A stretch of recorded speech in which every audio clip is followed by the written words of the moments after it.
నెహెమ్యా షూషాను కోటలో ఉన్నాడు. అయితే ఇక్కడ రెండవ వచనం వచ్చేటప్పటికి కొంతమంది అక్కడ మనకి కనిపిస్తూ ఉన్నారు. ఎవరు అనంటే, నా సహోదరులలో హానానీయును ఒకడును యూదులలో కొందరు వచ్చిరి అనేటువంటి మాట రాస్తున్నాడు. హానాని అనేటువంటి ఒక ఆయన యూదుల్లో కొందరు వచ్చారు. ఎక్కడికి వచ్చారు?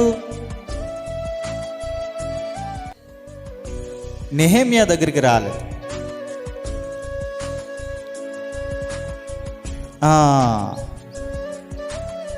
నెహెమ్యా దగ్గరికి రాలేదు. వారు ఎక్కడికి వచ్చారు అనంటే షూషాను కోటలోకి వచ్చారు. ఎందుకు వారు షూషాను కోటలోకి రావాల్సి వచ్చింది అనంటే, ఈ యొక్క అర్తహషస్త అనేటువంటి రాజు పారసిక రాజుగా ఉంటూ ఉన్నాడు. అయితే వెళ్ళిపోయినటువంటి యూదులు, అంటే మొదటి జాబితాలో కొంతమంది వెళ్ళారు, రెండవ జాబితాలో కొంతమంది యూదులు చెరపట్టబడినటువంటి వారు విడుదల నుండి బయటకు వెళ్ళారు. నెహెమ్యా మూడో గుంపుకు ఆయన నాయకత్వం వహిస్తే మొదటి రెండు గుంపులకు ఇద్దరు నాయకత్వం వహించారు. వీరు ఎవరు అనంటే, వీరు చెరపట్టబడి విడిపించబడి ఆ యొక్క యెరూషలేముకు వెళ్ళినటువంటి వారు. వీరు ఎవరి ఆధీనంలో ఉన్నారు అనంటే, ఇంకా ఆ యొక్క పారసిక రాజ్యము కింద పారసిక రాజు ఆధీనంలో ఉన్నారు. ఈ యూదులందరూ కూడా పారసిక రాజు ఆధీనంలో ఉన్నారు. కాబట్టి యూదులు తరచుగా రాజుగారి దగ్గరికి వెళ్ళాలి. రాజుగారి దగ్గరికి వెళ్ళి రాజుగారికి నివేదిక అందించాలి. అయ్యా, మా పరిస్థితి ఇదండి, మాకున్నటువంటి స్థితి ఇదండి, మాకున్నటువంటి కష్టం ఇదండి, మాకు వచ్చినటువంటి నష్టం ఇది, మాకు ఇలాంటి అవసరత ఉన్నది అని ప్రతి సందర్భంలో కూడా రాజుగారి దగ్గరికి వెళ్ళి రాజుగారికి నివేదిక అందించాలి. ఎందుకు అనంటే, వారు పారసిక రాజ్యము పారసిక రాజు కింద వారు ఉంటూ వస్తూ ఉన్నారు. కాబట్టి వారు ఆ విధంగా రాజుగారి దగ్గరికి వెళ్ళాలి. ఇక్కడ వీరు ఎవరి కింద ఉన్నారు? పారసిక రాజ్యము కింద ఉన్నారు, పారసిక రాజు కింద ఉన్నారు. కాబట్టి వీరు ఎవరి దగ్గరికి వెళ్ళారు అనంటే, షూషాను కోటలో ఉన్నటువంటి రాజు దగ్గరికి వెళ్ళారు. షూషాను కోటలో ఉన్నటువంటి రాజు దగ్గరికి వెళ్ళారు. ఇది బాగానే ఉంది. అయితే ఆ యొక్క షూషాను కోటలోనే ఎవరున్నారు? నెహెమ్యా ఉన్నాడు. యూదులు అయినటువంటి వారు షూషాను కోటలోకి వెళ్ళారు. షూషాను కోటలో ఆల్రెడీ నెహెమ్యా ఉన్నాడు. ఇంకా నెహెమ్యాను వీళ్ళు కలవలేదు. రాజుగారిని కూడా బహుశా కలవలేదేమో. ఎందుకో తెలుసా? రాజుగారిని కలిసి ఉంటే వెళ్ళిపోయేటువంటి వారు.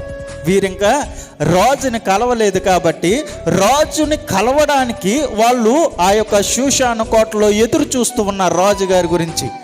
అలాంటి సందర్భంలో వారు ఒక చోట కూర్చుని ఉంటే, నెహెమ్యా ఆ యొక్క షూషాను కోటలో పని ఏంటండి? నెహెమ్యాకి రాజుగారికి గిన్నె అందించేటువంటి వాడు, రాజుగారికి సమస్తమును దగ్గరుండి చక్కబెట్టేటువంటి వాడు నెహెమ్యా షూషాను కోటలో ఎలా ఉంటాడో తెలుసా? చాలా దర్జాగా తిరుగుతాడు. ఎందుకో తెలుసా? సర్వ అధికారములు కలిగినటువంటి వాడు నెహెమ్యా. ఎందుకు అనంటే, రాజుకి అతి సమీపంలో ఉంటాడు కాబట్టి, రాజుగారికి అతి దగ్గరగా ఉంటాడు కాబట్టి, రాజుగారు ఏదైతే చెప్పాలో ముందు నెహెమ్యాకు చెప్తాడు, రాజుగారు ఏదైతే తినాలో ముందు నెహెమ్యా తిని రాజుగారికి ఇస్తాడు. అది నెహెమ్యా స్థానం. అంటే అత్యున్నతమైనటువంటి స్థానము షూషాను కోటలో ఎవరికి ఉంది అనంటే నెహెమ్యాకు ఉంది. నెహెమ్యా అటు ఇటు తిరుగుతూ ఉంటే అలాంత దూరాన్న హనాని మరియు కొంతమంది వ్యక్తులు అతనికి కనిపించారు. ఆయన ఇలా తిరుగుతూ ఉంటే ఎదురు పొదురు పడితే సర్వసాధారణంగా ఒక విషయాన్ని ఆలోచిద్దాం. నెహెమ్యాకు వారు తెలుసు, వారికి నెహెమ్యా తెలుసు. అయితే వచ్చినటువంటి వారు నెహెమ్యాని చూసి, అరే నెహెమ్యా, ఎలా ఉన్నావురా, బాగున్నావా, భలే ఉన్నావురా నువ్వు అని అన్నారు అనుకోండి, ఎలా ఉంటుంది?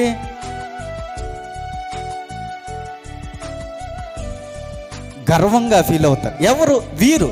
కానీ అన్నవాడు ఎలా ఫీల్ అవుతాడో తెలుసా? ఎరా, నేను ఇంత స్థాయిలో ఉన్నాను, నువ్వు నన్ను ఎరా అని పిలుస్తావా? ఎవడ్రా వీడిని లోపలికి రప్పించింది? ఈ ఎలాగా జనం ఎవడ్రా లోపలికి రప్పించింది? వీడిని బయటికి తోలేయండి అనేటువంటి మాట నెహెమ్యా అనవచ్చు. అలాంటి అధికారం కలిగినటువంటి వాడు నెహెమ్యా. కానీ నెహెమ్యా ఆ విధంగా అనలేదు. వారు చూసి నెహెమ్యాతో మాట్లాడాలా లేదా అని ఆలోచిస్తుంటే నెహెమ్యా వారిని చూసిన తడువుగా నెహెమ్యా పరుగు పరుగున వారి దగ్గరకు వచ్చి, ఎరా హనాని, ఎలా ఉన్నావు? ఎరా, మీరందరూ బాగున్నారా? మీతో ఉన్నప్పుడు నేను చాలా ఆనందంగా ఉండేవాడిరా. ఏంటి మన సంగతులేంటి? నిలబడన్నారేంట్రా? రండి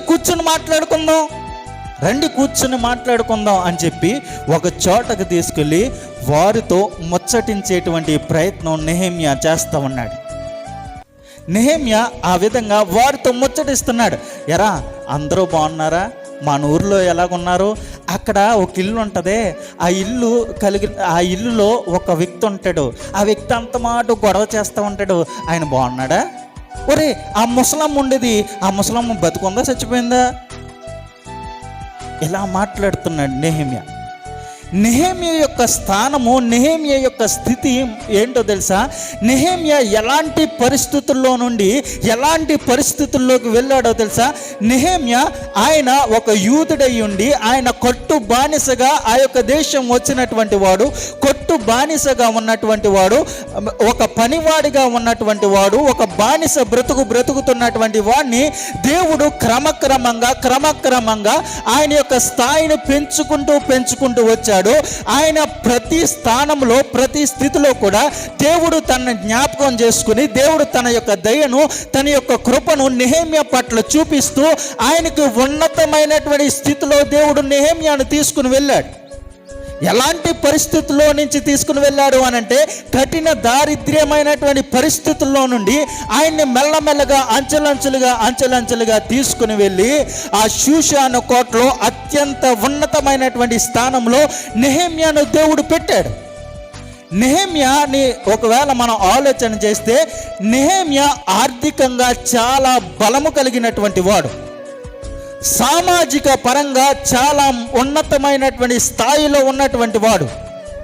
అలాంటి స్థాయిలో ఉన్నటువంటి వాడు ఎప్పుడైనా ఎదడోని చూస్తే, నువ్వేంట్రా నాకు చెప్పేది అనే విధంగా చూస్తాడు. ఎందుకో తెలుసా? ఆర్థికంగా, సామాజికంగా స్థిరపడిపోయి ఉండినటువంటి వాడు ఇతరుల గురించి ఆలోచన చేయవలసినటువంటి అవసరం లేదు. వాడికి తెలిసినా తెలియకపోయినా వాడితో మాట్లాడవలసినటువంటి అవసరం లేదు. కానీ నెహెమ్యా తన యొక్క స్థానాన్ని, తన యొక్క స్థితిని ఎప్పుడు జ్ఞాపకం చేసుకోలేదు. తన యొక్క సహోదరులు, తనకు తెలిసినటువంటి వారు, తన బంధువులు ఆయన దగ్గరికి రాగానే, ఆయనకి ఎదురుపడగానే తన స్థాయిని, తన స్థితిని మర్చిపోయి వారితో ముచ్చటించేటువంటి ప్రయత్నం చేస్తున్నాడు. వారితో మమేకమై మాట్లాడుతూ ఉన్నాడు నెహెమ్యా. ఏమండి, అలాంటి స్థితి ఉంది, అలాంటి స్థానం ఉంది, అలాంటి పరిస్థితి ఉంది. ఎందుకు మాట్లాడుతున్నాడండి? తన స్థానాన్ని బట్టి కొంచెం హుందాగా ప్రవర్తించవచ్చు కదా, తన యొక్క స్థితిని బట్టి కొంచెం హుందాగా ప్రవర్తించవచ్చు కదా. కానీ నెహెమ్యా ఆ విధంగా ప్రవర్తించలేదు. ఎందుకు నెహెమ్యా ఆ విధంగా ప్రవర్తించలేదు తెలుసా మీకు? ఎందుకు ప్రవర్తించలేదు అనంటే, నెహెమ్యా తన యొక్క హృదయాంతరంగంలో ఒక విషయాన్ని బలంగా నాటుకున్నాడు. నెహెమ్యా తన హృదయంలో ఒక విషయాన్ని బలంగా నాటుకున్నాడు. ఏమిటి ఆ విషయం తెలుసా మీకు? నేను ఈ స్థాయికి రావడానికి గల కారణం, నేను ఈ స్థితిలో ఉండడానికి కారణం ఎవరో తెలుసా? దేవుడే నన్ను ఇలాంటి స్థాయిలో, ఇలాంటి స్థితిలో పెట్టాడు. నా యొక్క జ్ఞానం, నా యొక్క తెలివి, నా యొక్క బలం, నా యొక్క బలగం, నా యొక్క శక్తి సామర్థ్యాల వల్ల నేను ఈ స్థితికి రాలే, నేను ఈ స్థితిలోని ఉండలే. ఇది కేవలము దేవుని యొక్క కృప, దేవుని యొక్క దయ మూలంగానే నా జీవితంలోనికి వచ్చాయి. నేనెందుకు గర్వపడాలా? నా స్థానాన్ని చూసి, నా స్థాయిని చూసి నేనెందుకు గర్వపడాలా? ఇది ఇచ్చింది దేవుడే. దేవుడు కాదనుకుంటే తీసేస్తాడు అనేటువంటి ఆలోచన నెహెమ్యా యొక్క హృదయంలో ఉంది. ఇదే మాట ఇంకో గ్రంథంలో ఉంది. యోబు కూడా అదే మాట ఉపయోగించాడు. తనకు సర్వము ఉన్న సమయంలో దేవుణ్ణి స్తుతించాడు. సర్వము పోయిన తర్వాత కూడా ఆయన దేవుని స్తుతించాడు. ఎందుకు ఆ మాట అనగలిగాడు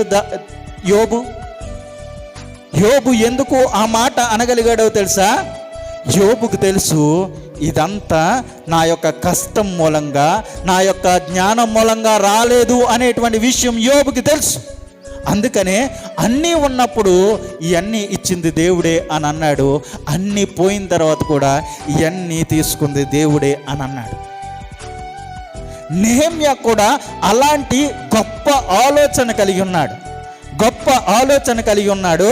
ఆలోచన కలిగి ఉండి ఆయన హృదయంలో ఈ తలంపుతో ఉన్నాడు. ఇవంతా ఇచ్చింది దేవుడే, నేను దేన్ని చూసుకుని గర్వపడాలా? నా స్థాయిని చూసా, నా స్థితిని చూసా, దేన్ని చూసి నేను గర్వపడాలి? ఇది ఇచ్చింది దేవుడైతే, నా ప్రమేయము ఏమీ లేకుండా దేవుడు నాకు ఉన్నతమైనటువంటి స్థితినిచ్చాడయ్యా, నేను ఎందుకు గర్వపడాలా అని చెప్పి తన యొక్క స్థితిని, తన యొక్క స్థాయిని మర్చిపోయి వారితో ముచ్చటించడానికి, వారితో మమేకం అవడానికి నెహెమ్యా ఇష్టపడ్డాడు. ఒక విషయం